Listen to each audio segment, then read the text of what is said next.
വണ്ടി വല്ല വർക്ക്ഷോപ്പിലും കൊണ്ടിട്ട് നന്നാക്ക് ഡോക്ടറെ. വഴിയിലിട്ടാണോ പണിയുന്നത്? വണ്ടിന് കാൽക്കടാ. ചൂടാവുന്നു. എന്താടാ ഇയാള് വടി മുഴുവൻ വിലക്കെടുത്തിരിക്കാണോ? ഇയാളുടെ മൂട്ട ഇറങ്ങുന്ന ബാക്കിയുള്ള വണ്ടിയൊക്കെ ഒന്ന് ഇതുവഴി പോണ്ടേ? റോഡ് മുഴുവൻ നിന്റെ അച്ഛൻ കുറുപ്പിന് സ്ത്രീധനം കിട്ടിയ വകയാ.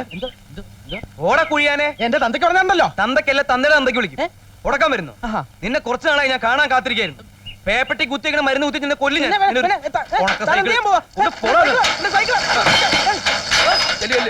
ഇതിനെ പ്രതികാരം എന്റെ പേര് എന്നെ പറ്റി അറിയില്ല നിനക്ക്. സംസ്കാരത്തോടെ സംസാരിക്കട ചെറ്റ പട്ടി. പോട പട്ടിയെ മൂനി. അമ്മു, ഡോക്ടർ എന്താ ഇവിടെ? ഒരു ചെറിയ പട്ടിക്കുട്ടി അങ്ങോട്ട് പോയി. പേയുണ്ടോന്നൊരു സംശയമുണ്ട്. അത് പോയി നമുക്ക് കാര്യങ്ങളിൽ കിടക്കാം. ഡോക്ടറിന്റെ വണ്ടിക്ക് എന്ത് പറ്റി? വണ്ടിക്ക് ചെറിയൊരു തകരാറ്. പിന്നെ അമ്മു, ഡോക്ടർ എന്നുള്ള വിളി ഒന്ന് നിർത്തിക്കൂടെ?